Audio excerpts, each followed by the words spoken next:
Okay. Am I live? I'm live. Fantastic. I can see, right, I've got my participants that have come into the webinar meeting. Welcome. I am so proud of myself for getting all this tech sorted. Welcome, welcome, welcome to workshop 1. I want to give a really big shout out as I start this webinar to Amy, who is my tech VA. She's only been on board with me for less than a month, and she has literally transformed my life. I am just like so excited to have a handle on the tech and be able to be in here delivering this content like on the World Wide Web. Saying nothing about my age, but tech has been a challenge for me for quite some time in my business. I really had a desire to grow my business into the online world, and there's so many barriers around tech. There are for me anyway. And so, Amy, I love you so much. You've changed my life. And yeah, she's sending me little notes saying I am now live on Zoom and also live into the Facebook group, which is terribly exciting. Amy and I only got that sorted this morning to make that happen. But those of you who are in the Zoom room, hello and welcome. Really lovely to have you here. And thank you so much for joining us live. And those of you who are watching in the Facebook group, I don't know, because I can't monitor that. I'm sure Amy's going to keep an eye on it. And if you're in the Zoom room, you've got the chat box that you can use as well if you want to ask questions as we go along, or even just chat along together as we walk through the workshop.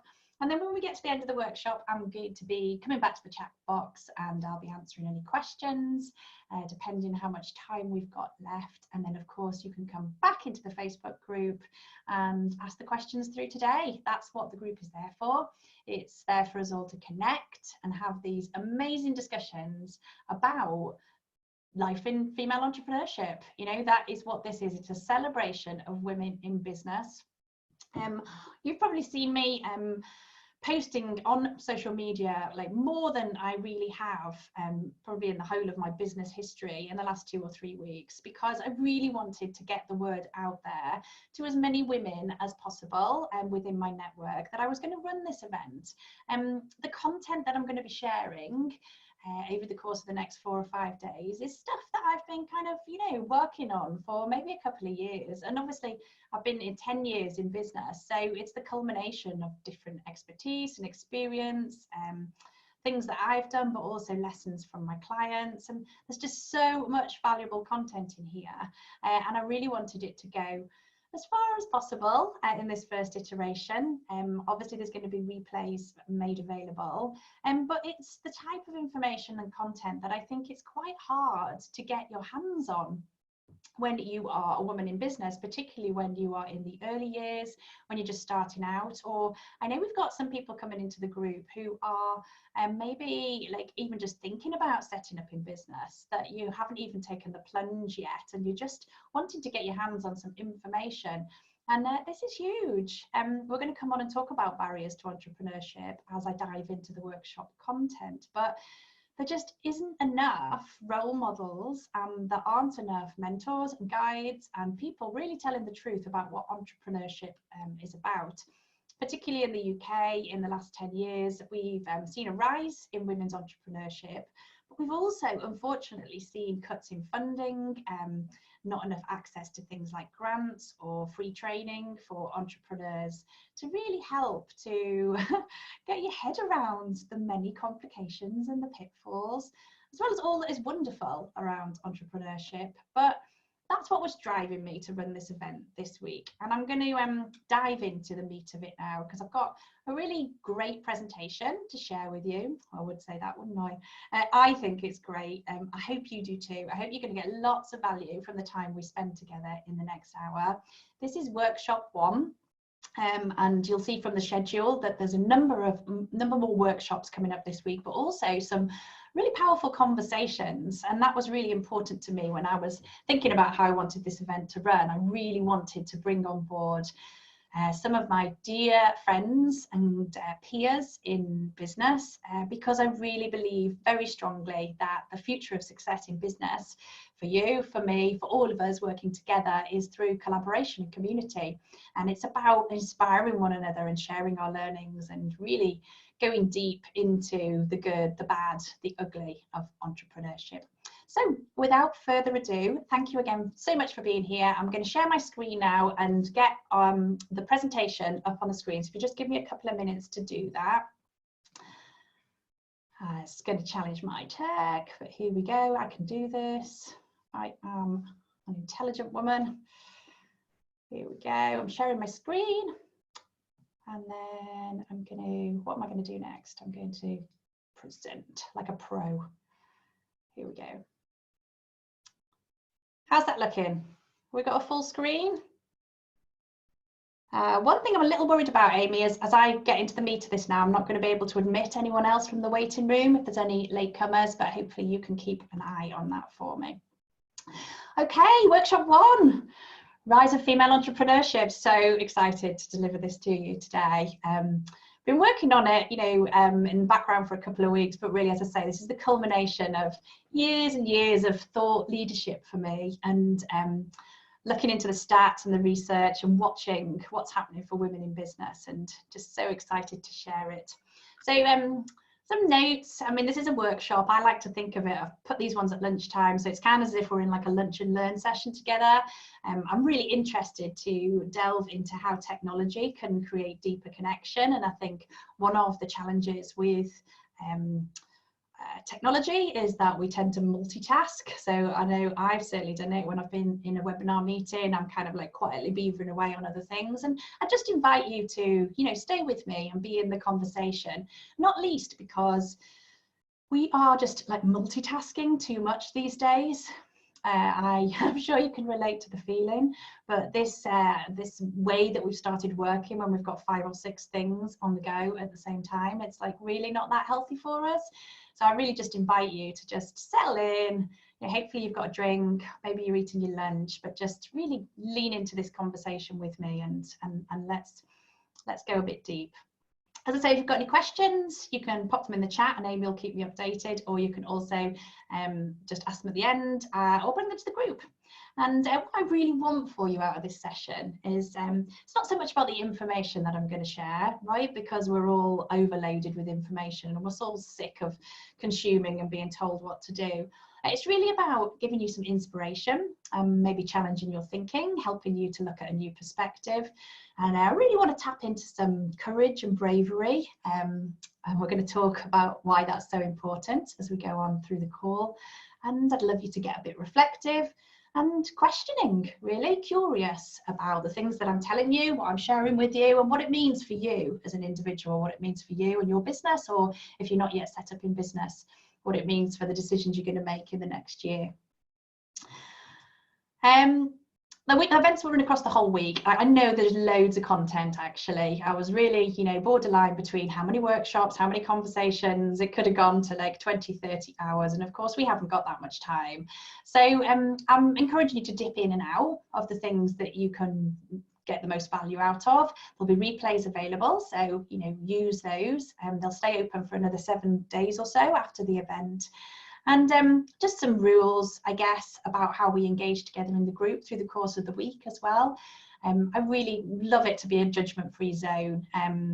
It's so important in business as we support one another that we stay open-minded and that we stay creative. And I'd love you to engage. You know, I know loads of people on social media prefer to kind of lurk and just take stuff in, but I really value the diversity of experiences and expertise and ideas. So I'd love, you know, you make the effort to come in and join this conversation with us. The more the merrier.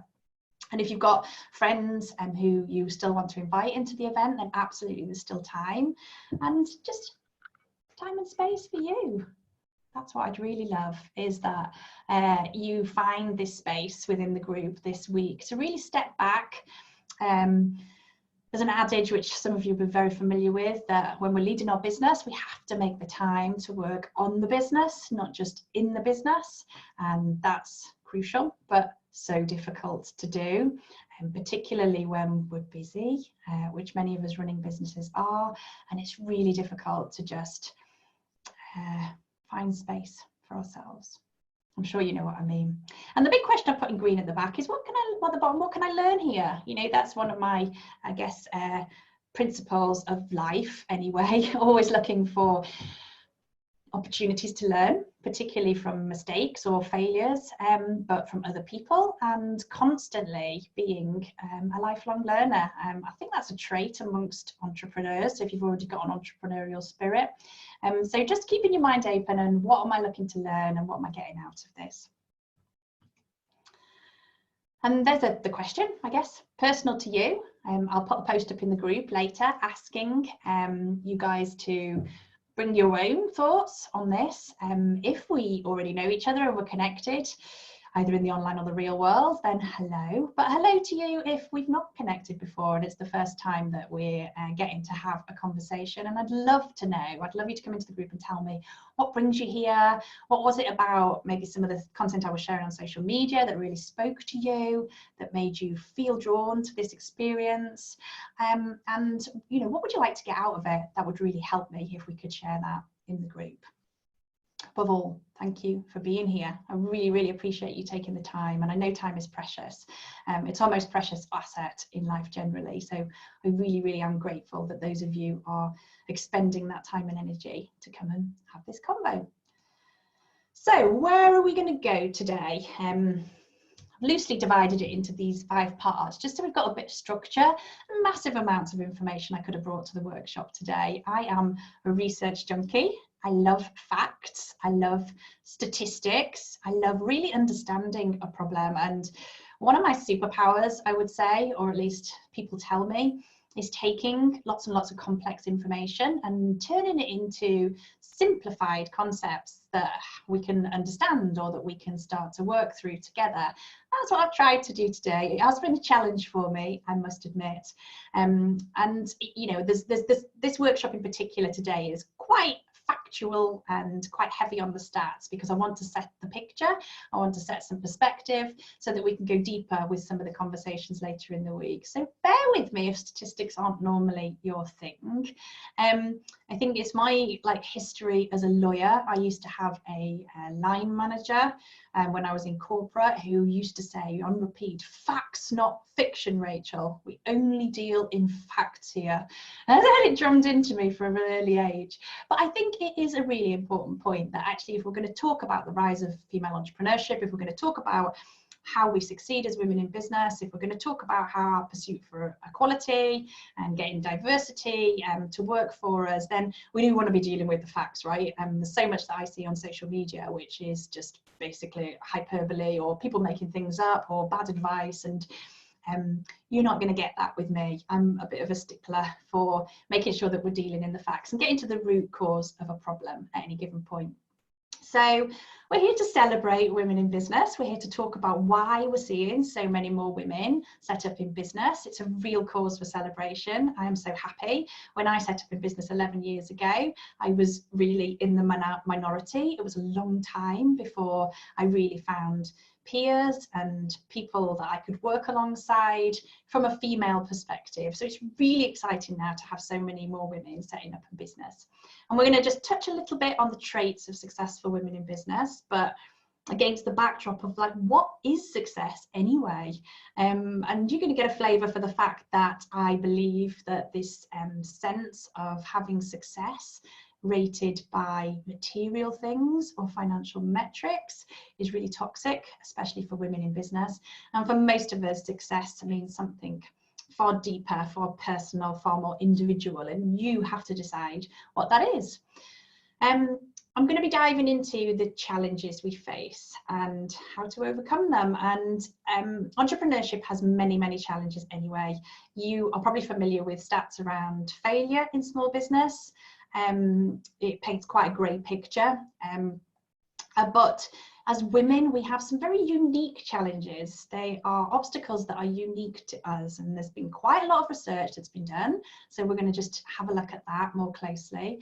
And I'm really interested to know, from your perspective, which one of those challenges you most deeply relate to, what you resonate with. It might depend where you are in your business adventure right now. And we're going to talk about that in the group. part of my belief around how we fix these challenges is literally by talking about them openly, honestly, the good, the bad, the ugly of entrepreneurship. So we're working together and finding solutions more quickly and in a more way that's conducive to our success. And part 4, I'm like really on my horse about this at the moment. I'm so excited for 2020. I'm really excited for the decade ahead. I can see a real shift in perceptions and opinions about the way that women contribute, the way that women lead, the values that we bring. The time is now, absolutely, for us to come together and collaborate and support one another and really bring our feminine traits to the fore in leadership and to kind of steam ahead in business, but also in using our voices and standing up for positive change. And many of us use our businesses as a way of expressing ourselves and leaning into our purpose and our passion. And so we have to lead ourselves more powerfully than ever before if we're going to achieve that. And I'm going to be touching on that, more of that on tomorrow's workshop, but you're going to see this threaded through everything that I talk about. And the last one is just, you know, our advantage that we have as women. So I don't want you to look at the stats that I'm sharing in this workshop and think, oh, you know, there's all these barriers. I'm feeling a bit downhearted about it. Although we all have days like that. It is bloody hard work. It can be running a business.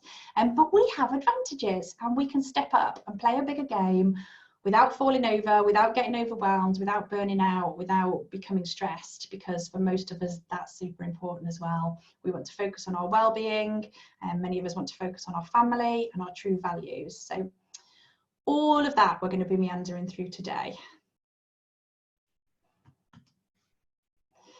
I really like this graphic. You've probably seen me share it a little bit, but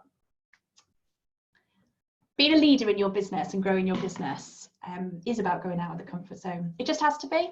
And being able to grow, you have to go out of your comfort zone. How quickly you move out of that comfort zone and how drastically is a different matter. And I think sometimes in business, we get to thinking that it has to be like all or nothing, like we have to be full steam ahead, or we have to be kind of hiding and hibernating because it doesn't feel safe. And a lot about leading yourself in business is around just taking tentative steps, taking baby steps, doing things that kind of push the boundaries of your comfort zone, your individual comfort zone, and not comparing yourself to others and what they can achieve or what looks like they're achieving anyway, particularly in the online world, but really play into your unique strengths, your advantages, what's special about you, and identifying your strengths is really, really critical for success in business. And when I work with women in business, there is a sense in some of the conversations that you just don't feel like a leader. You might not even resonate with the word entrepreneur. And I think that's because many times entrepreneurship is seen as the province of once you get into the multi-million figures and you're in a big team and you've got offices maybe, or a big profile. And entrepreneur really is it comes from the French, which means adventure, and it's about just having an appetite for innovation and creativity and doing things differently, being self-sufficient and carving your own path in the world. And when you're running a business, you have to do all those things, so you are a leader by default. And I have this conversation over and over and over again with women who don't resonate with the idea of being a leader. I got really intrigued about this over the years, and my theory, the world according to Rachel, is that for many of us, leadership is alpha in nature. The traits of leadership that we experienced usually when we were in corporate, or perhaps even dating back to our childhood and where we saw leaders on the TV or in the media, they were usually men. And they had certain traits about being really strong, and perhaps they were dealing with conflict and very directional in the way that they led, and people would follow them because they were telling them what to do. And so I think as a woman, I certainly didn't resonate with that as a style of leadership. I didn't realize it at the time, but when I was working in big law, most of the partners, if not all, were male, and they had that style of leadership by and large, and I just felt like I didn't fit in. And it's taken me many years, and really it's been an evolution in the last 10 years since I've been running my own business, to really lean into my own style of leadership, a more feminine style of leadership, a more compassionate style of leadership, both more compassion to myself but to other people, and finding the strength, the inner strength, and also the wisdom, some of that like innate intelligence from just leading myself first, and surrounding myself with people who did genuinely inspire me, who I liked what they said and I believed in what they stood for. And it led me to devise this new methodology, I guess, for how to lead, how I led myself, and then as I coached more women in business, how I helped them to lead. And we're going to be touching on all of that during the course of the week. But I wanted this graphic to kind of lead that conversation, because all of that is about you just coming out of your comfort zone and being open to growth every single day. As a human being, as a person, personal growth is at the heart of business growth. You are your business's greatest asset.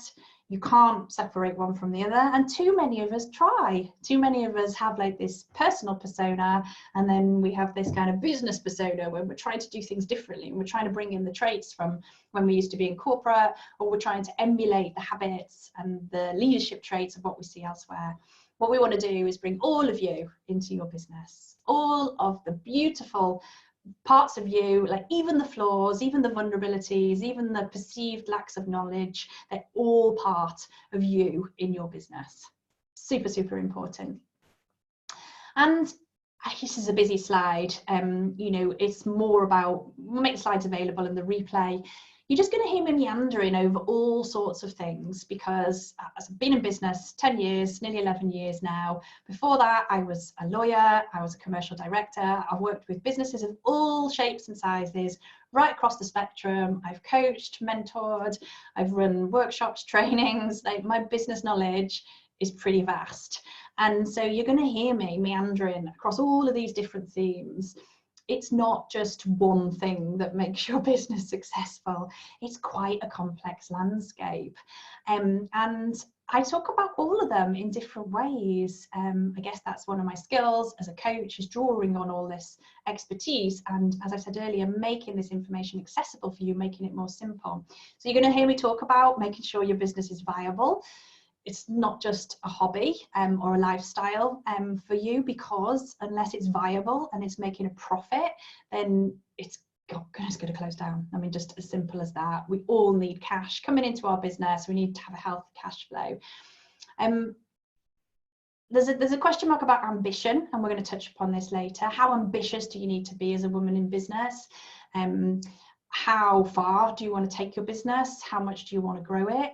And I'm here to tell you, during the course of this week, it doesn't really matter. It's like entirely up to you. You can do what the hell you want with your business.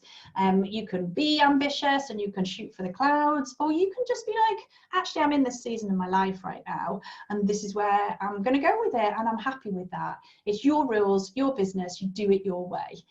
But we're going to touch upon ambition, because one of the barriers that we'll talk about is that we're not necessarily encouraged to be ambition. And what I would love for you is, yes, to recognize the season of your life that you're in, but to really hold this bigger picture, this deep belief about your capabilities, your competencies, where you could go if you wish to, and or when the time is right. And that requires clarity on your vision and your purpose and the impact that you want to make. Really exciting topics. I want us to touch upon wealth and how we generate wealth, and how if we got more of the world's wealth into the hands of powerful female leaders, like how amazing would that be? Wouldn't the world be a better place? Yeah. And I might be sometimes verging on sounding like a raving feminist. I'm really not. I work with amazing, incredible men all the time, and I firmly believe in equality. But I do believe that we need to move away from the alpha style of leadership, especially around money, because too much of the world's wealth at the moment is being used for purposes that are not benefiting the greater good. I won't labour that point right now.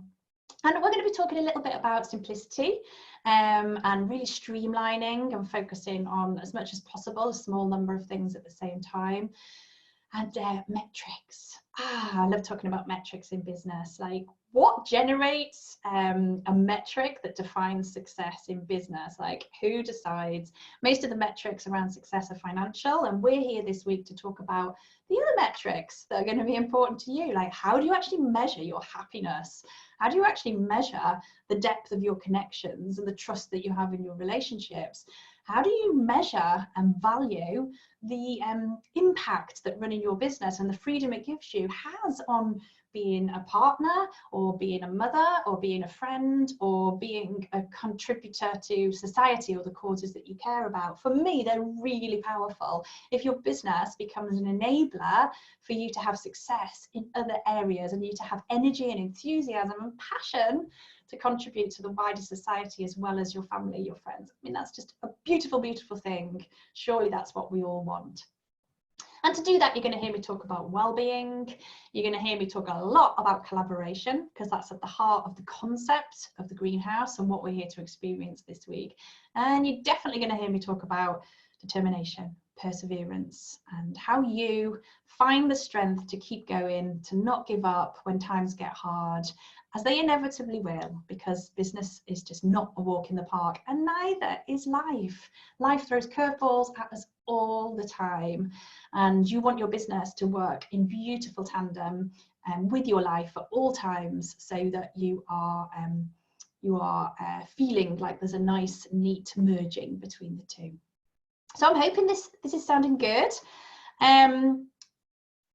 For those who don't know me, just a really brief little chit chat about who I am, because if you're going to invest the time in listening to me, you want to make sure that I actually know what I'm talking about, I presume, and a little bit about who I am as a person, as a human.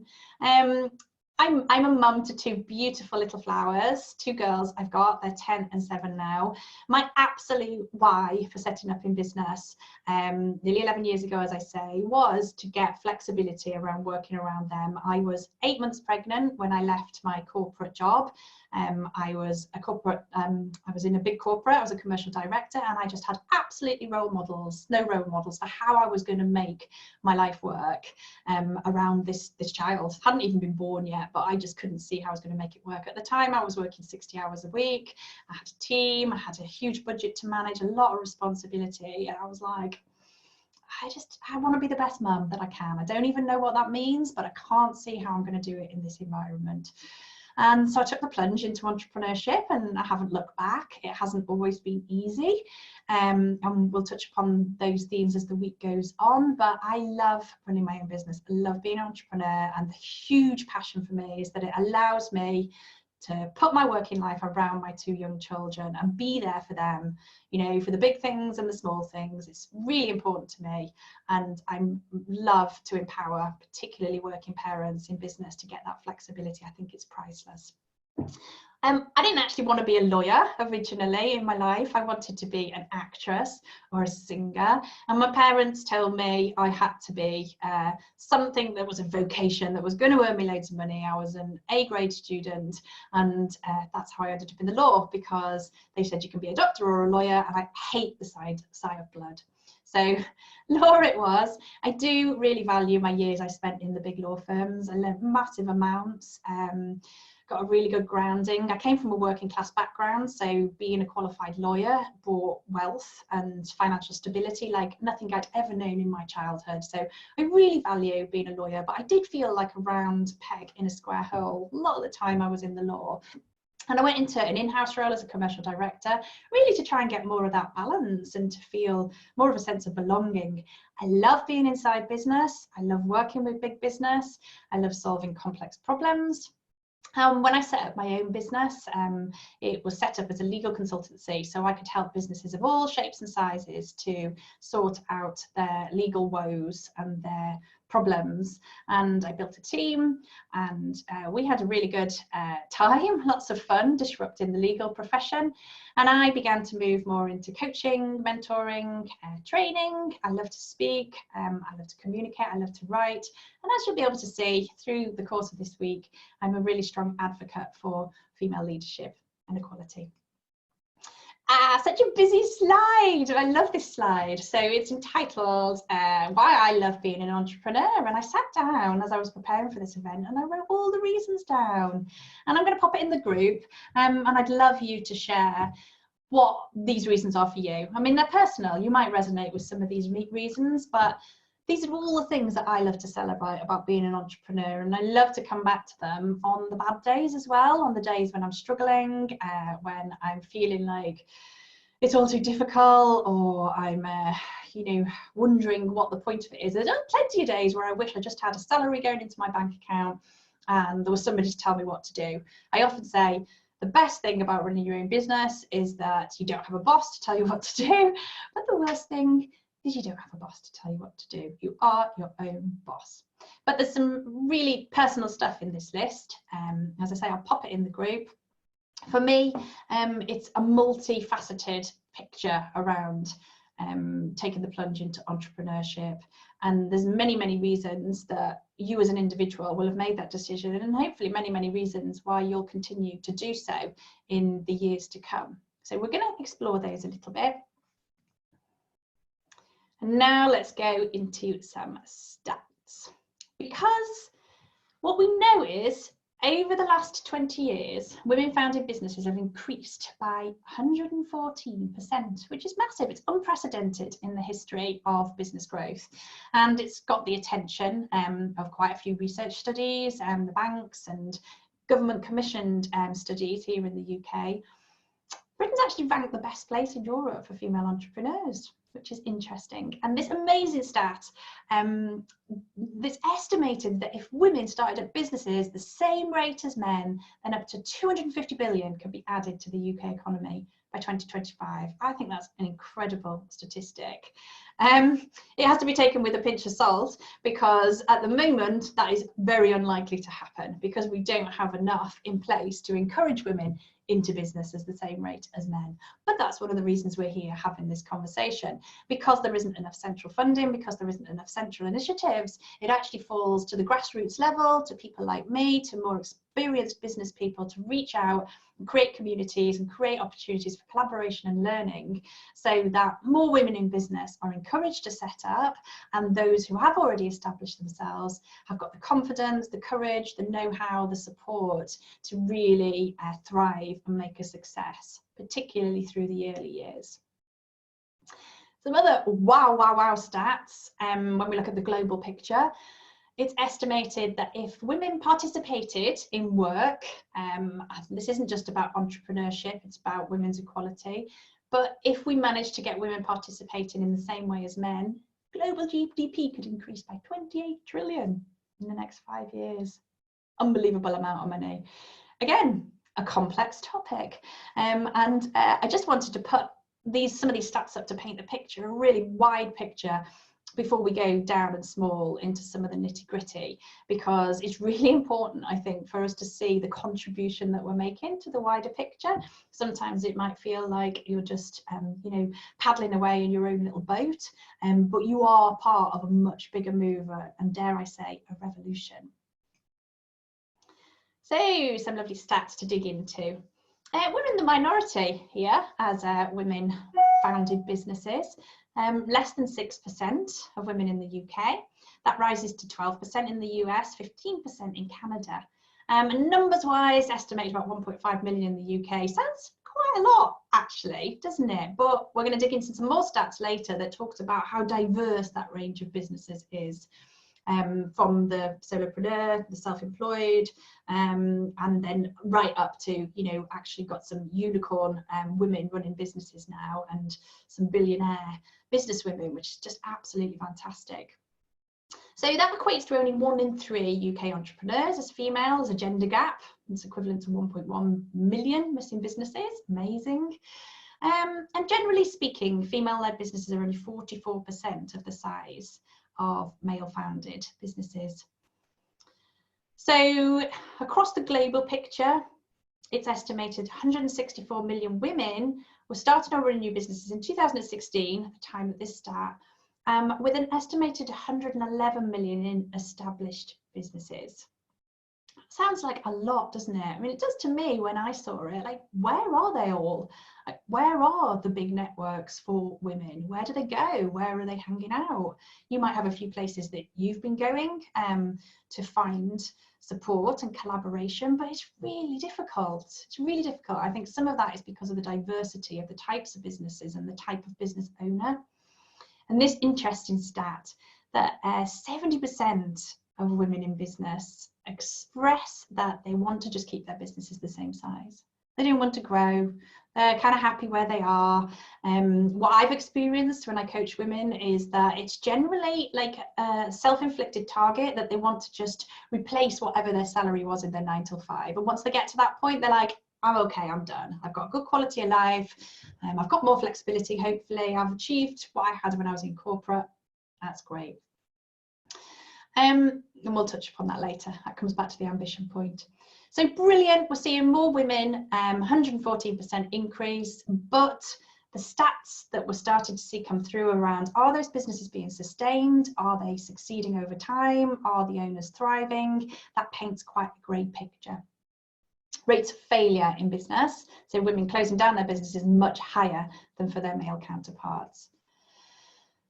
There's been a really important report that got published in the last couple of years. Alison Rose, she's in NatWest, and she was commissioned to do a review of female entrepreneurship. And this quote, they're actually her opening words from the report. She says, "I firmly believe the disparity that exists between female and male entrepreneurs is unacceptable, holding the UK back. The unrealised potential for the UK economy is enormous." Great opening to a report. I'm going to look at some of the stats from the report in the next 5 or 10 minutes. I think what I would add to this is the unrealised potential for women to have a happier, more fulfilled life. To those of them that are caring for children, or they've got responsibilities caring for other people in their life, can be making more contribution just generally to society. So we've got the economic benefits, and then we've got the individual benefits to the person, and then we've got the wider ripple effect into family life, into relationships, into the community that you live in. Your business, you and your business, and how you run it, and the rules you set, and your ability to generate wealth through your business have a massive impact for you personally and for the wider picture that we're seeing. And I really am passionate about that, as you can see. We're actually, here we are in the UK. Most of you on this call and in the group are from the UK. We're kind of lagging behind. USA is doing really well up here. This is the percentage of women engaged in entrepreneurial activity, but it's also against this down access around the comparison to female to male. So actually the Netherlands is a great model to look at.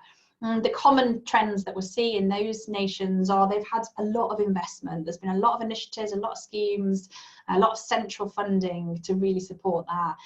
UK is lagging behind again, which is why we're coming back to grassroots solutions and communities that are more homegrown to support one another until that gap's filled, which I don't want to get all political on this call, but it doesn't look like it's happening anytime soon. So it's up to us to pick up and champion these causes from the grassroots upwards.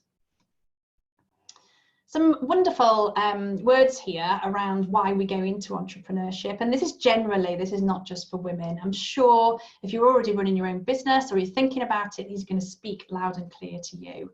We want the freedom to control our destiny, control all aspects of our life. And we have this vision, this belief that entrepreneurship can help us do that. We want to add purpose and have a feeling of making a difference and contribution. Many of us want to leave a legacy, and that can be a legacy to your own family or a cause that you care about, a charity, but it can also be this deeper desire to just change the world for the better. I've got plenty of friends and I talk to them about the difference they'd want to make in that world, and they're like, I don't know what it is. And then I can remind them, like, oh, you know, remember when you read that article in the newspaper and you burst into tears and you started crying? Or remember that conversation we had over dinner when you were like angry and you wouldn't stop ranting for like 20 minutes? Like, your business gives you an amazing opportunity to leave a legacy and make a real difference to change this world for the better, and God knows we need it at the moment, because there's a lot of our global leaders who are disregarding and not taking stock of some of the massive complex global problems that we have to fix. So entrepreneurship gives us a vehicle to lead and champion those causes, and at least from your own perspective, to feel like you are making a difference instead of just sitting back and ignoring problems. Financial independence, of course, that's what we want. We all want financial security. It's a huge contributor to happiness as well. And it can be scary when you're setting out in business to think that you're trying to somehow replace the security or the perceived security you had in your corporate role.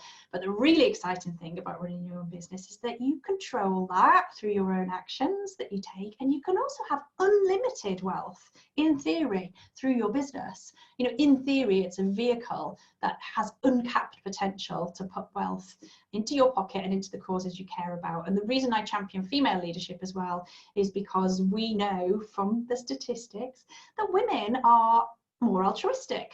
They, if they get wealth, they tend to put it into causes that they care about. They give back, they build teams that have share schemes and retentions, and they want their people to contribute and be a part of that wealth more than our male counterparts. And flexibility, huge, definitely was for me.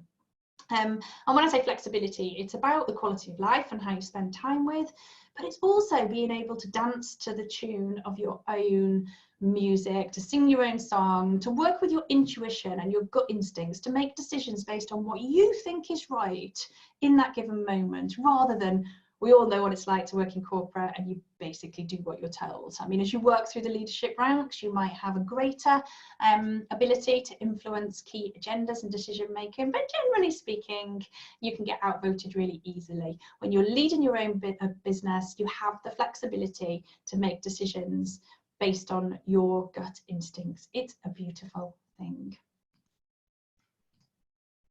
This is a great graphic from the Alison Rose review. I love it because it's attempting to show some of the different things around male versus women founded businesses. So that last slide we will look at, generally they're shared across entrepreneurs to a lesser or greater degree. But you can see here some really interesting stats.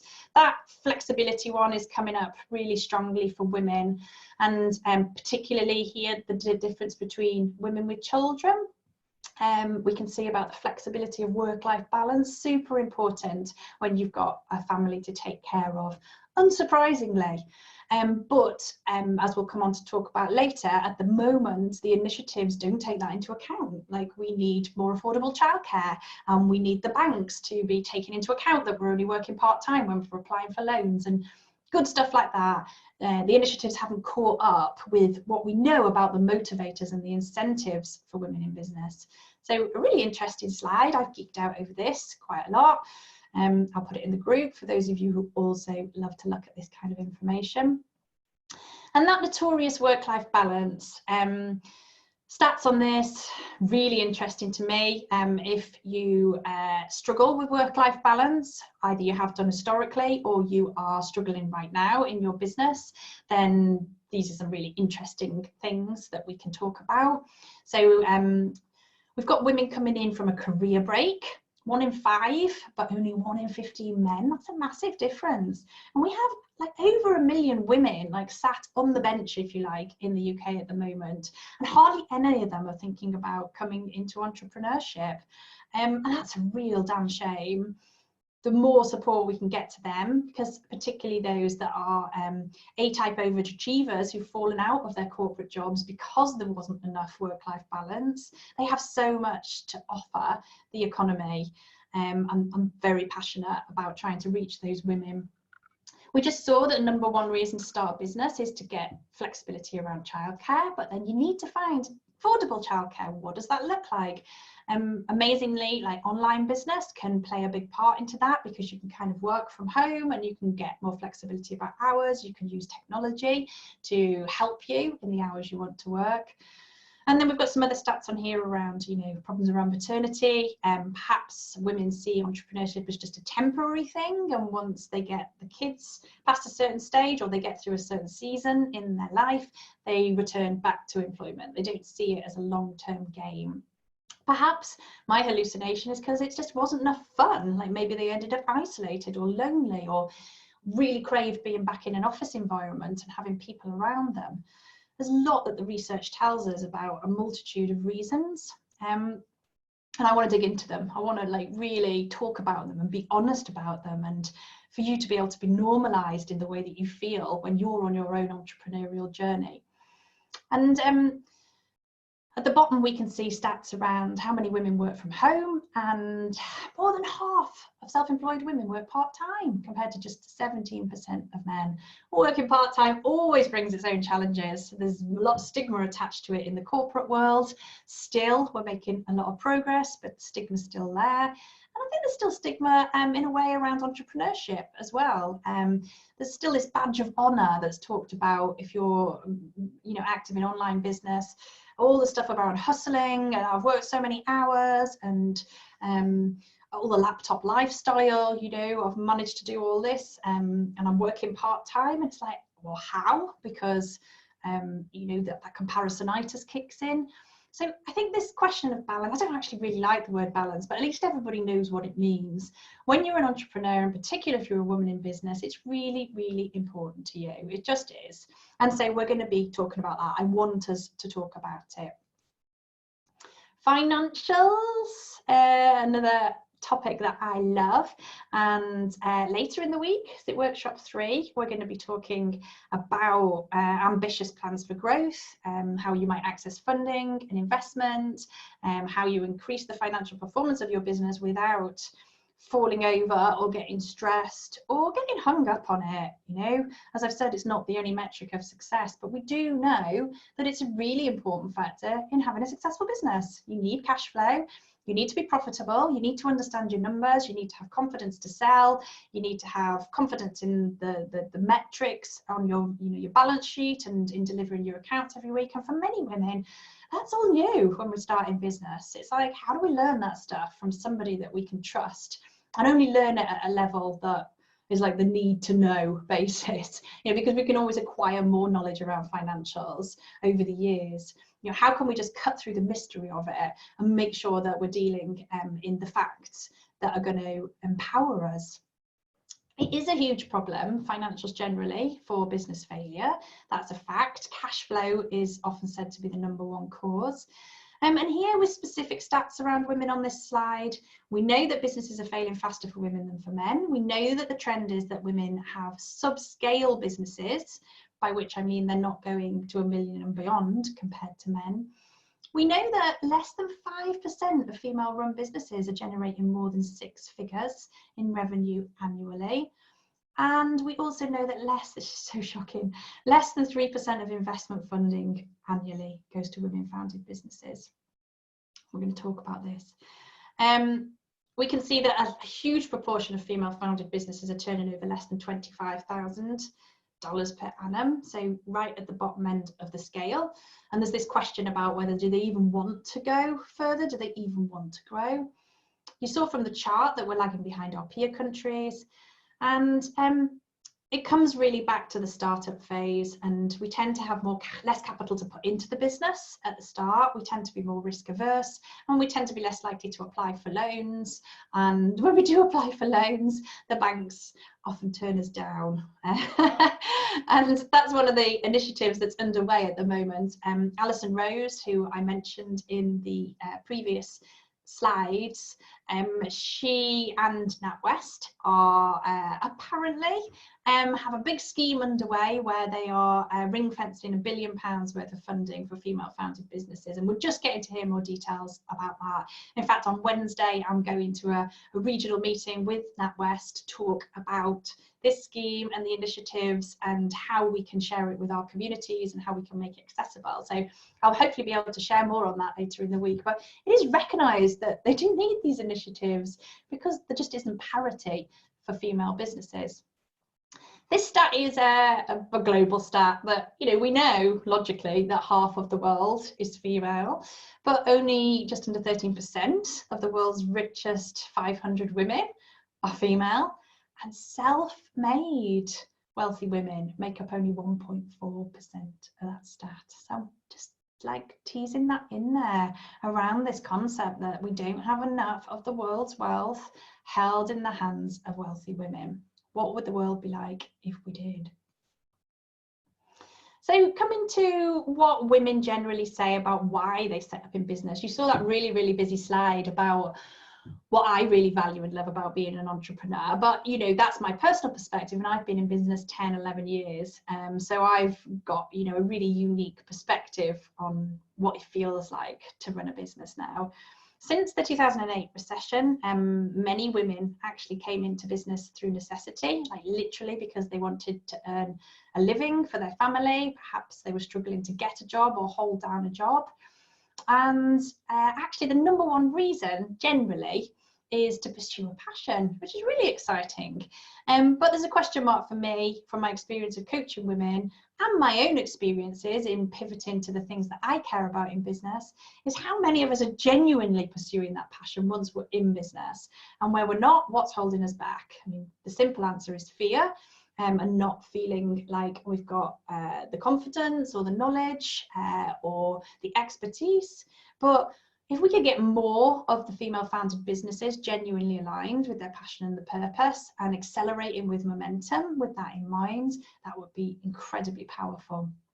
And as we've said, freedom and flexibility is the number one reason for women who have children. Unsurprisingly, but it's worth labouring the point, I think, particularly if you're joining us and you have a family and you know that this is a reason for you.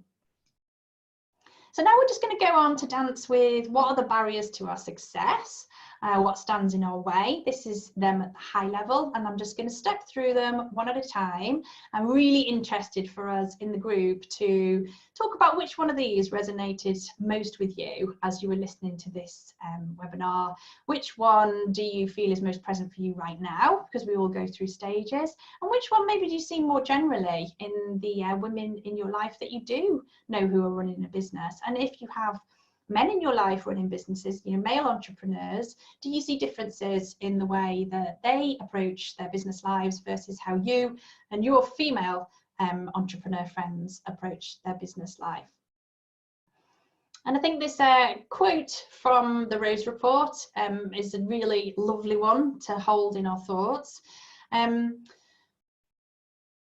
barriers for many women are intensified by a perception, an underlying attitude amongst some men, whether that's family members or whether it's potential funders, whether it's potential mentors or even business partners, but attitudes that we perceive in men that women don't really belong in the entrepreneurial world. Maybe we're just, playing, and this idea that we've just got a nice little business. Has anybody had that thrown at them? And, really, I guess, devaluing the contribution that we're making on both an individual and a collective level. And, I've definitely experienced this in multiple ways over the years. And the tide is turning. Absolutely, which is why I want to talk about the power of female leadership, but certainly in alpha leadership and perceptions against about men, about us as women, is that we're just perhaps, messing around the edges. And let's face it, these cultural and societal barriers, they're not going to go overnight. They're going to take a long time to overcome. We have been working as equality and diversity for a long time, women and men together, trying to knock down the barriers that exist. It's only really 50 years since we've even been accepted in the workplace. So we can't expect these things to change overnight, but by coming together like we are today, having these powerful conversations, the elephant in the room, and working with our own self-belief and coming together as a collective to really be a force to be reckoned with, that's what's going to help to make the shifts. This is a quote from, I loved it because it really talks to the heart of that. Two Girls Media now is pretty formidable as a business offering, but Serena here is saying that she just wasn't taken seriously. Like, people thought it was a hobby, like a nice little travel business, and maybe she was like helping her friends to book holidays, and it's like, she had to just keep soldiering on. And the main way that she says she found that support is through her female friends, founders in similar position, even if it was just as simple as meeting up for dinner and talking openly, honestly about where they're at, challenging each other, talking about their ambitions, and then cheering each other on, sharing, giving each other support. Super powerful. It's the whole essence behind the greenhouse concept that I'm going to be talking to you about this week. This is where the magic lies. The next barrier that we know for women in business, so what the stats are telling us, is that apparently we have less of an appetite for risk in our business, and probably in life generally, to be honest. We do tend to be more cautious kind of in our genetics. Part of that is the nurturing and the biology of our makeup potentially, and the fact that we care so much and that we're compassionate, and we generally tend to make decisions from a place of looking out to the greater good rather than just focusing on what is right for us. And we tend to tread more carefully and perhaps shy away from big decisions. And what happens is that we sort of want to feel safe, you know, and we don't like to make mistakes. Perhaps we don't like to feel like we're getting it wrong, or even that people are seeing that we're getting it wrong. And we also tend to take our businesses seriously, which can be a good thing, right? Because we're responsible, but that ends up with feeling like we've got the weight of the world on our shoulders, and we're not really playing enough with our businesses. We're not really having enough fun. We're not really like just going curiously and seeing what might happen if I do this, if I try this thing. You can imagine that this is really closely linked to failure in business, because if it reaches a pivotal point, sometimes women walk away from their business exactly at the point when they're about to succeed. You might have heard the phrase up level. So when you're about to move to the next level of success, there's a sense of overwhelm, and you know, actually we fear often our own success more than failure. So it feels really risky to step up, to be seen, to be counted, to be seen as a leader. Like, can feel really risky. And that's then, you know, what we've been touching upon is also around financial risk, you know, huge for women in business, particularly when we've got a family or we're caring for other people, because we just like don't want to jeopardize what we see as security. So this is, I mean, this is massive. We can't avoid the fact that it's massive. And all the research is talking about this. Some helpful quotes. So Mara from UBS Wealth says that we tend to perceive and value wealth as a source of security, not opportunity. And over time, this has massive consequences. And this one I love. From the wealth psychologist, Kathleen, who says there's a notion that it's unladylike to be focused on achieving wealth, that we're quick to villainize women who are profit motivated. Oh God, this is so true. I mean, you know, I've experienced this so many times, and I've seen it in myself play out. Somebody asked me a very powerful question a number of years ago when I'd reached a really healthy level of revenue and profit in my business, and I was just completely stagnating. I was like, right, I'm done. And it was because I had all the material trappings. I had like everything that we could possibly need as a little family. And somebody said to me, but if you did have that money, what would you do with it? My mind instantly went to, oh, well, I'd set up a charity and I'd become an angel investor, and I'd put money into this cause that I care about. All these things just tumbled off, that I'd realised that I'd purposefully been holding myself back from going above and beyond with my business, because I'd felt like I would be judged, or that it would be in some way greedy, and you know, a myriad of things. It's very, very common for women to feel like that. And we want to get, she's not here today, Dominique Mullally, who's a very good friend of mine. She's a wealth strategist. I'd love to have got her involved in the conversations, but she talks about this in a very powerful way in terms of how, if we can get through those mindset blocks and really put our efforts into generating more wealth in our business, then we can put that profit to better good. So instead of seeing being profit motivated as a bad thing, and also looking at other women and judging them for it, really focusing on the altruistic sides of what wealth can mean. Super interesting on this one. Lack of knowledge and ability. I had to resist the desire to put the word perceived in here, because many a time, and this is kind of linked to our advantages as well, but many times women vastly underestimate the knowledge and expertise that we have. And we have a great sense of humility often. We struggle with imposter syndrome, so we hold ourselves back from holding ourselves out to be experts. We play it small, we kind of hide away. We might be actually really confident in our own abilities, but we don't stand up and put our hands in the air or take our seat at the table. And the research very strongly says that women doubt their abilities as business leaders. And when I say business leaders, I mean in these core areas around financials, legals, business know-how, like how to do business right. That's kind of the theme that comes through in it. It's like they're all right running a business up to a certain level, but then they feel like, oh, I don't know how to go beyond that. I haven't got anyone to show me and I'm bound to get it wrong. On the other hand, the male participants in the surveys tended to have more confidence, and this innate confidence that was really about just, well, if I don't know, I can find out. So this like sort of, very laid back approach. And they had more confidence to outsource, to ask for support, to go out and find a mentor. And men are much better, generally speaking, at tapping into professional networks to fill those knowledge gaps. So they just get out there and ask for what they need. And this quote, it does make me laugh. Is this like the researchers said they got the impression from all their conversations with women is that the women perceived there was a higher bar to come into entrepreneurship, and they needed to be like perfect, they needed to be professional, they needed to have all these technical qualifications and credentials just to have the right to start up a business. And then the conversations that they had with men were more like, well, I'll just work it out, I'll just take a chance. In the same way as they are more willing to apply for jobs if they only meet 60% of the qualifications. While women tend to look at that list of qualifications and go, oh no, I haven't got what it takes, I need 100%.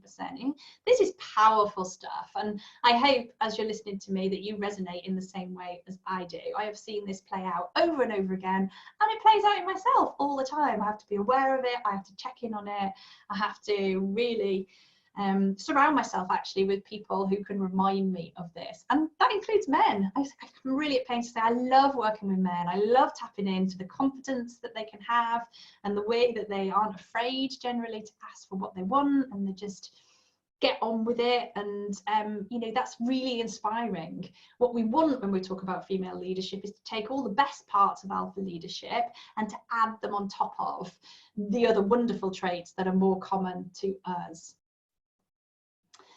So this one really interests me, which is why I'm here, taking all the time and effort to set up this event this week, because I am opening the doors to my new online community, the Greenhouse, as a network, as a community, as a way for women to connect, because the research tells us that they don't exist in the way we need them to exist. Now, there's probably loads of networks that you have the option to join. You may have been to loads of networking events, you may have tried groups, online, offline. There's lots of women-only networks, and that's part of the problem. Now, that's kind of like a bit hypocritical maybe, because I am essentially saying that the Greenhouse is for female leaders, but it's not exclusive. I mean, I want men in there as well if they share the same values and if they want to level the playing field. When all these women-only networks have jumped up, what we've seen is a trend to them being like social networks, like places where you just go to hang out and have a coffee and talk about what you're up to, probably try and sell to each other. Like, have you been to those type of networks? Everybody's handing business cards to each other. It's like some weird intrinsic pyramid scheme, and then maybe you do buy from each other, but like that's not really solving any of the problem.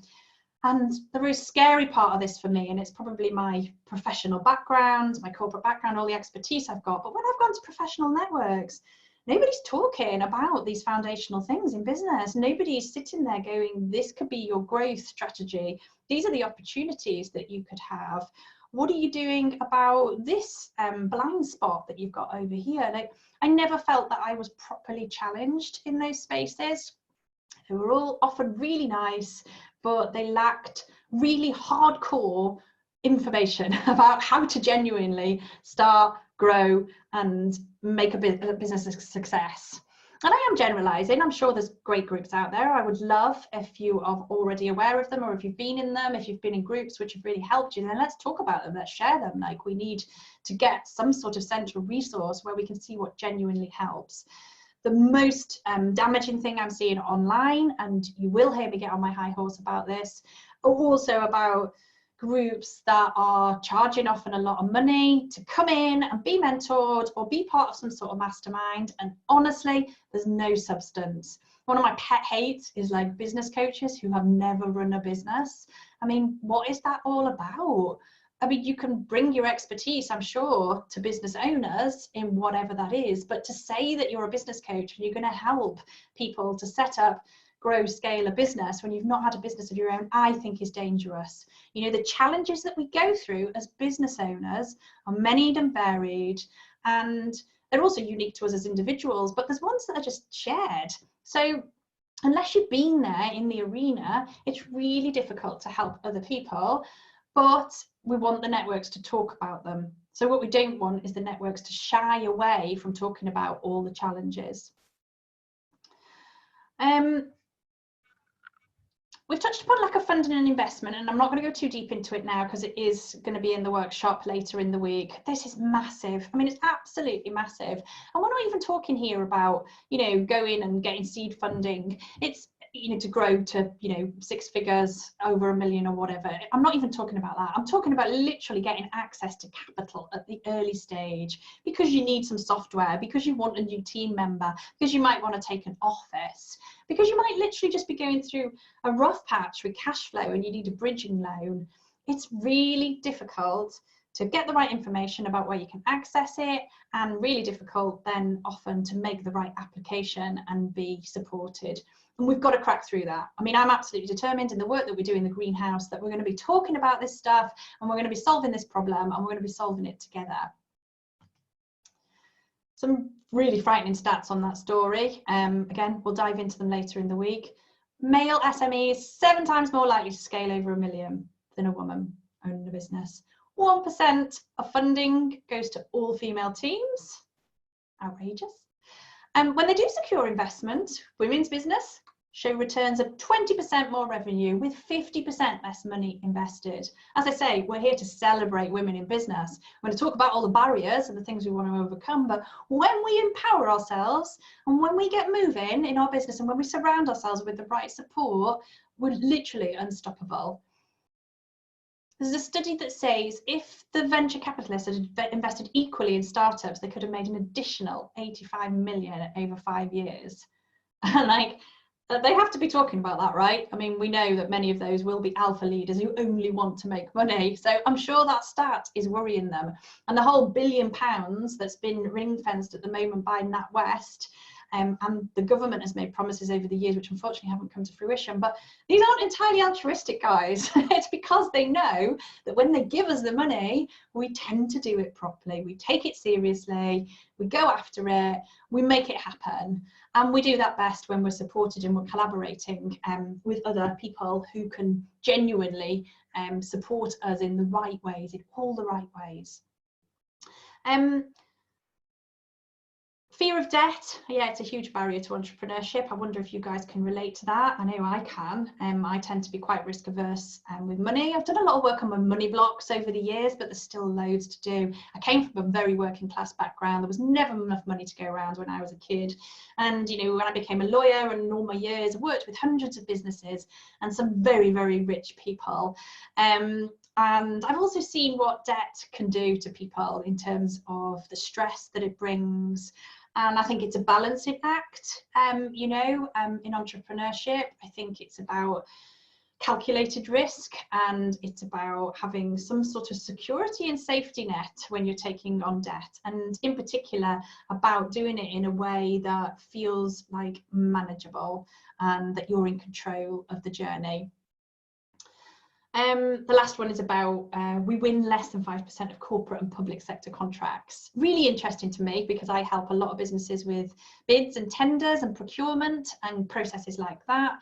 The really interesting trend about this one is that because of the diversity agenda that's increasing in impact, a lot of large corporates are actually now saying they want to see females on the boards of businesses, and they want to help small businesses, and they want to help female founded businesses. So this is starting to play into what we're going to talk about now, about our unique edge, our advantage.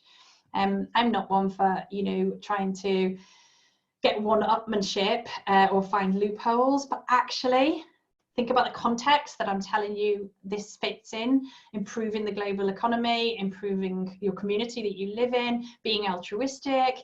It's about time that we used all the tools and levers that are available to us. And if we have to fly a flag around diversity and quasi-discrimination agendas, then that's what we're going to have to do. We've got to put ourselves forward, and we've got to make sure that we are being heard and seen and getting all the opportunities that are available to us. Amazing stat. Yeah, 98% of funds into male founded businesses, and those female founded businesses who've managed to secure funding have raised 36 times less in 2007. That's just incredible. These stats blow my mind. I mean, if this isn't inequality at play, I don't know what is. And it has to be addressed. It will be addressed. I mean, I'm determined to join this revolution, and I hope as you listen to me talking that you become, you know, empowered and incentivized to be having these conversations as well. You know, there's that really famous quote, like, if you're not angry, you're not listening. It's making me emotional. But we have these, you know, inequalities in our society, and it's just quite simply not right. I'm a mother of 2 children who are both girls, and I want them to grow up in a better world where they don't have to face the type of barriers that the women that have gone before us have faced. And, you know, that's why we're here having these powerful conversations. This is a little extract from the Rose Report. So I just wanted to, you know, really ram home the point that they are taking this seriously. They are seeing this as opportunity number 1. Greater transparency in funding, launching new investment vehicles, encouraging private investors to invest in female entrepreneurs. There's a lot going on with like the pension funds and the funds, and, you know, it's a lot going on behind the scenes. I'm in those conversations. I'm having those conversations, and this is part of what I want to bring to the greenhouse. I want to be able to arm female entrepreneurs with the information you need to exploit the opportunities that are becoming available to us, because society is slowly realizing that equality has to happen, and we want to be, if you're a woman in business now, you want to be starting to come towards the front of that. Give yourself the best chance of success for yourself, for your family, for your community, and just to realize your own potential. I'm going to come on just in this last point to talk about the importance of mentoring and peer support, which is at the heart of the greenhouse concept that I'm launching. This is a photo with a lady called Gosha, who I met in what you would call a high-end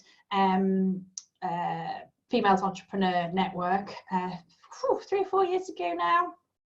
I met some great women in this group, actually. The point of it was to bring together women who were already running successful 6-figure businesses and aspired to do more.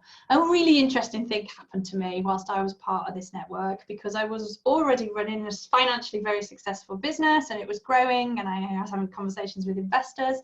Actually, what happened to me when I was in this network is that I decided to scale back my business, and I decided to repivot my business, and I actually shut large parts of my business down. Because what happened to me as I surrounded myself with women in business was I became more in touch with what was important to me and my priorities. Now, this isn't entirely to do with the women that I met at all, because those of you who know me and have been in my world for a number of years, at that time I was also helping my youngest daughter Bella to go through leukemia treatment. She was diagnosed with leukemia just before her 3rd birthday. We went through a really dark time.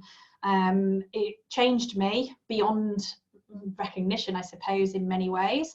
But from a business perspective, it made me so determined. What I kept saying to myself in that hospital room over and over again is, when I get out of here, when my baby girl is back on her feet and we've got our family life back to normal, I am determined that my business is going to be focused on making the world a better place.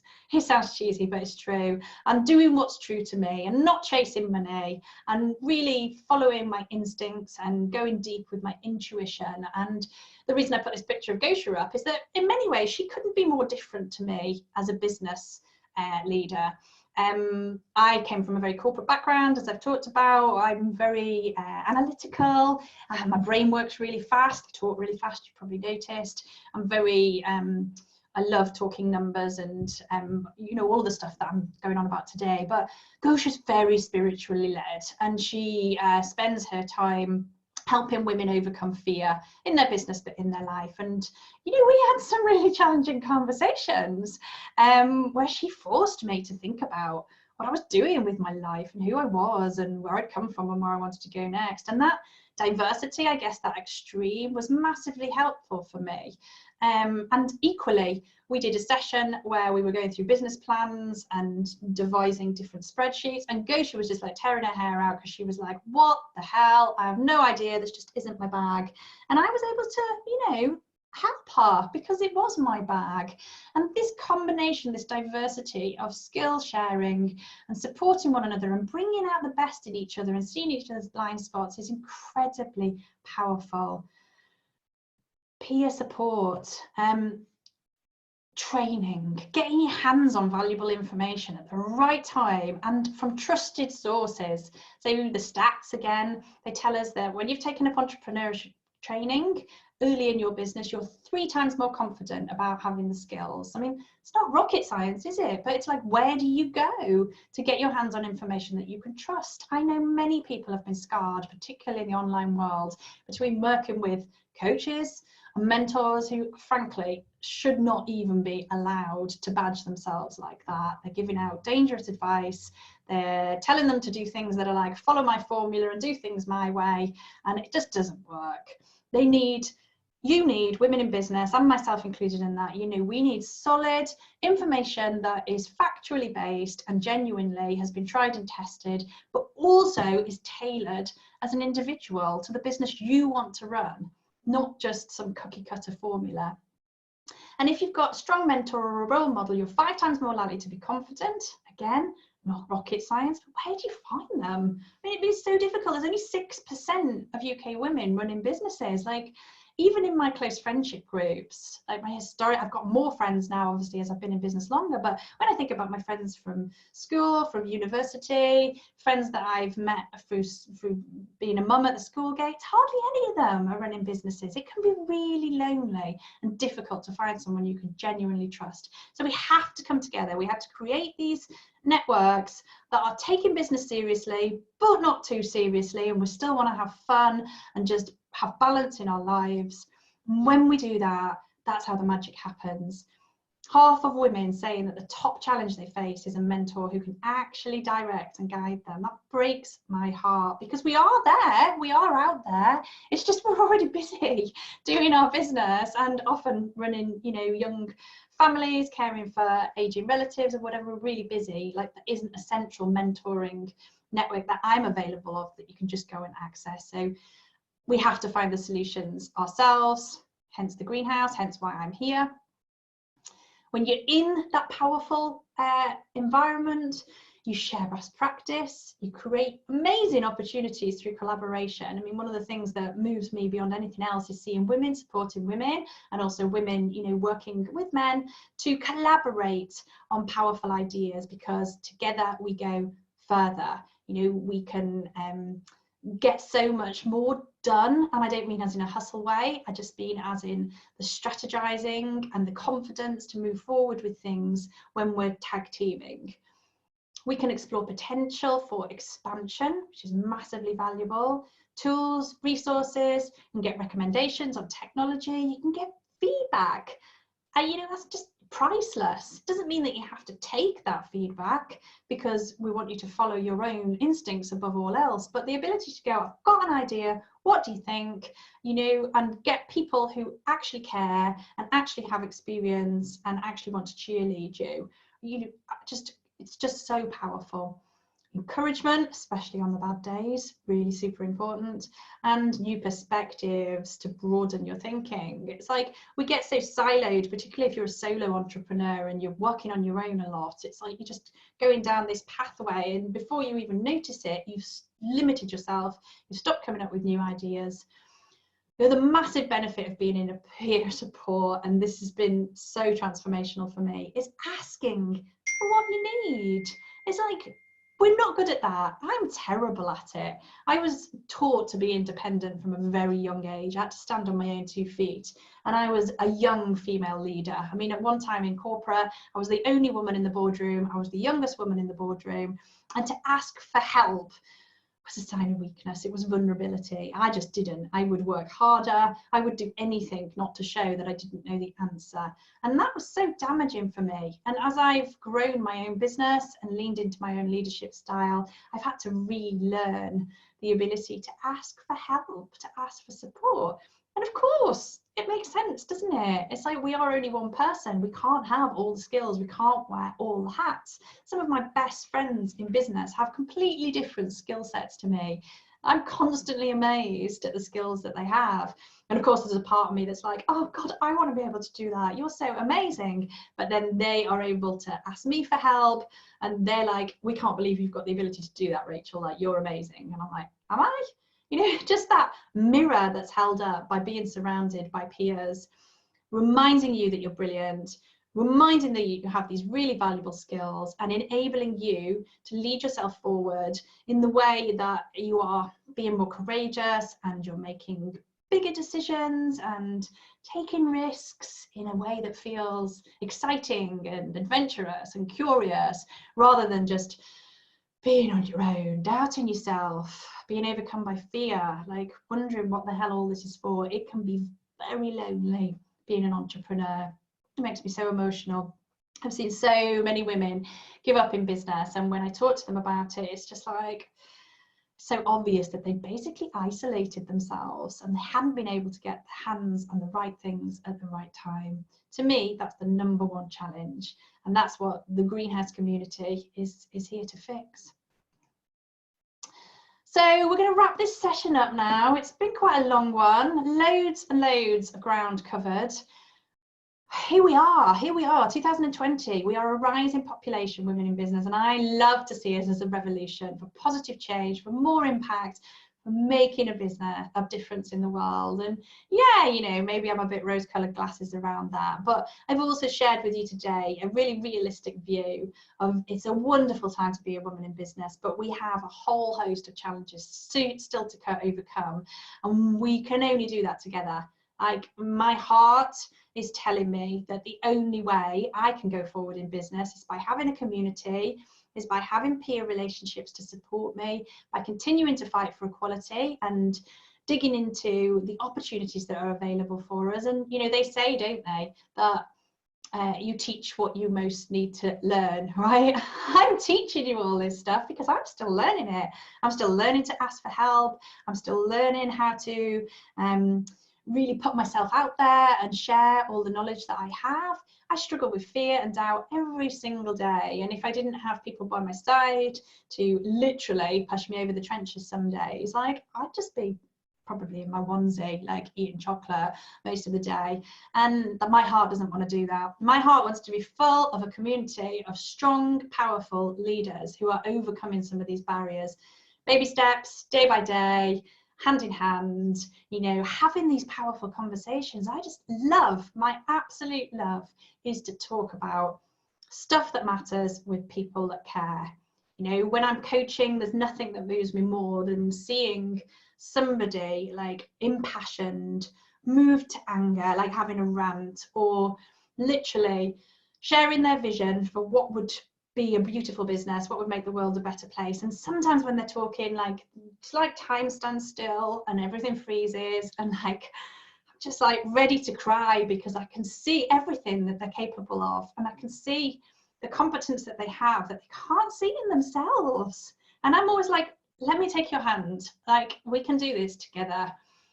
And the power of that in a community is like tenfold, 100-fold, with the right people, sharing the same values, sharing the same desire to make a difference, and not being driven by money or metrics or all of that noise out there that we see day in, day out that makes us frankly feel like shit. You know, it overwhelms us as women in business to be constantly confronted by pictures of women on laptops on a beach going, I only work 10 hours a day. oh, a day, Freudian slip. Yeah, you'd have to be working 10 hours a day because it's just not possible. There's real life, there's pitfalls, there's curveballs. We can only do what we can do in any given moment. There's seasons, whatever your season you're in right now in your business, it is enough. But you can still have ambition, you can have a vision, and you can have the courage to keep stepping up and doing more of the things you want to do every single day.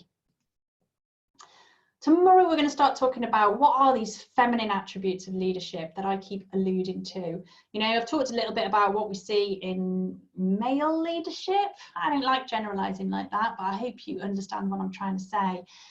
This little list here is what the research tells us about where women's strengths lie. We're really good at self-reflection. We're really adaptable, not surprisingly. We're really optimistic, generally speaking. We bounce back well. We have high levels of resilience. We're very empathetic. We're great line managers in corporate, actually, most of us, perhaps to a fault, because we want to see things from another person's perspective. And imagine that's when that's applied to customers in your business, where you're genuinely caring about the results they get from your products and services. It's so powerful. And we're compassionate. Of course we are, like biologically, we're the nurturers. And compassionate leadership, can you imagine? We have got some examples out there on the global leaders at the moment, but a few and far between. I love what's happening in Finland at the moment. We can talk about that later in the week. All of this you can bring into your business if you feel empowered to do it. And that's the key. And that's what the greenhouse is going to be. There's going to be like this space, this beautiful space where you can be your own unique flower, or a cactus, if that's what you want to be. And you know, you're going to grow in your own way, and you're going to be supported to do that. The conditions are going to be created. It will feel safe. It will be protected. You know, that's why we're not leading more powerfully at the moment, because it feels scary. Like, it feels like different. Of course, there isn't enough female leaders leading with these type of attributes. I want to reimagine leadership. You've heard talking about that on social media. It's okay to show your emotions, right? Is it okay to cry? I've got plenty of people, close friends included, who once they cried in the boardroom or in a meeting felt like they'd committed a cardinal sin, that the world judges us for showing a range of emotions. I mean, are we meant to be robots? It's really unhealthy. And again, as a mother of 2 children, I do not want my children to never see me express emotion, to not see me care about my clients or my customers or about my own health, or not to see me have a bad day. We want to be relatable. Like, it's a bit of a buzzword, this sense of authenticity, but the more you can bring you and your emotions and who you are as a human being into your business and what you care about, then the more success you're inevitably going to have. You may lose some people, of course, because they don't vibe with you, and that's okay. It's polarizing when we genuinely show who we are and show our emotions as human beings. And redefining success, I've talked a little bit about this today, but for me, success is not measured by money, and I do fall into that trap. I have judged myself for the seasons in my business where I've not been bringing as much money in, and completely missed out the point that, like, I've been purposefully refocusing on some other things that are important to me, whether that was the phase when I absolutely prioritized my daughter's well-being and stepped up as a mother. Like, I'm an absolute she-lion mother. It was the most important thing to me, and it always will be. And I want to empower more women to have the ability to put their family first through their businesses. But there's also been other phases where I've just been like trying and playing different things, and my focus hasn't been on scaling and numbers and sell and get as many customers through the door. I might have been focusing on high quality customer service. I might have been focusing on getting more people in a room to have a conversation like I am right now. I want to be happy. I had this conversation in a mastermind, a peer mastermind that I'm in yesterday. My friend in there just said, I just want to be happy. Like, my whole intention for 2020 is to be happy. And we kind of laughed, but there's this undercurrent of absolute seriousness. It's all any of us want. And happiness is not a destination, right? It's a state of being. So the more that you are leading as truly yourself in your business, being courageous, being compassionate, being supported, and feeling really aligned and purposeful, then you're going to be happier. That just, you know, it's just common sense. But it's not easy. So we have to fight this fight together until it doesn't feel like a fight anymore. A nice quote here on that point, and it's from a founder of a company called Linky Law, and I just love it because it ends in red. You know, she's talking about being honest and using her intuition, and she says, here's to women in business, champion who they are, not who others think they should be. And that's like at the root of it all, isn't it? I mean, how many of us set up our businesses and we're trying to run the business that we think we should be running, and we're looking outwards and we're watching what other people are doing, and we're watching what men are doing and thinking, oh, I need to do that, I need to do that. No, there is your business, your rules, doing it your way for where you are in your life right now, and really tuning into that. It's incredibly powerful. So tomorrow we'll be touching upon why I believe this decade ahead is going to be so powerful for women in leadership, and what we need to do to lead more powerfully. What are the core of these attributes that we need to bring forward? I really hope you've enjoyed today's workshop. We have covered a hell of a lot of ground. I really, really honour you for staying in the room here with me, or if you're watching this on replay, really, really thank you so much. This is a conversation we have to have. I want more women to be having this conversation, and the men who care about equaling the playing field to get on board with us as well. And it's not about all the things that we haven't yet achieved. It's not about the failures that you might have experienced in your business today. It's not about what you might be struggling with at the moment, or that you feel overwhelmed, or maybe you've come here and you are thinking about giving up in business, and hopefully this can be just the conversation you need to have. I actually really love this graphic because all this pink and gold in we're seeing it going around in female entrepreneurship at the moment, aren't we? It kind of drives me mad. But I just thought I'd put it in here because the idea of like all those things I didn't do yesterday, I think are so challenging for us. I often find myself waking up like already with a sense of impending doom about a whole millions of things I need to do, which includes the family and friendships and whatever. And I have to stop. I have to start my morning with a reset that's like, it is always enough what we're doing. We are always doing enough.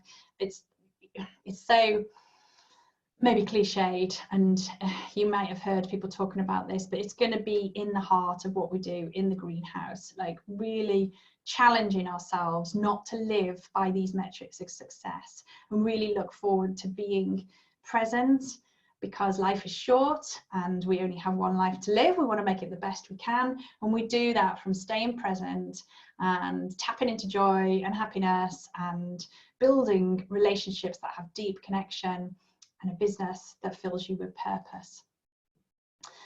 So I've shared quite a bit of honesty today about things that I've been through in my business, and that's going to go even deeper as the week goes on.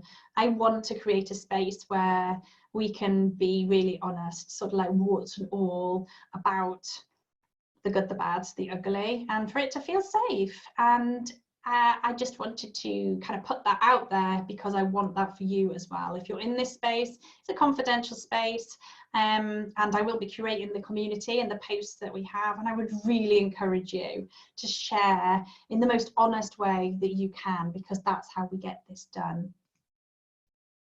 We meandered all over the place today, haven't we? And thank you so much. I know it's been a really long session. I hope you've enjoyed it. I really value your feedback if you want to post in the group. I'm going to log off now. I've gone a little bit over, so I apologise. And I will be back tomorrow. I hope you will be back tomorrow as well. We're going to be talking about rewriting the rules, the values of this feminine leadership, and what it is that I think is really going to shift the landscape in the years to come. And I would really love you to stay in this conversation with me. Thank you so much. I will take questions, I think, in the group. I've not had a chance to break off to answer anything from the chat box, but if there have been questions, then I'm going to be there for the rest of the day and into tomorrow morning, and I will see you all tomorrow.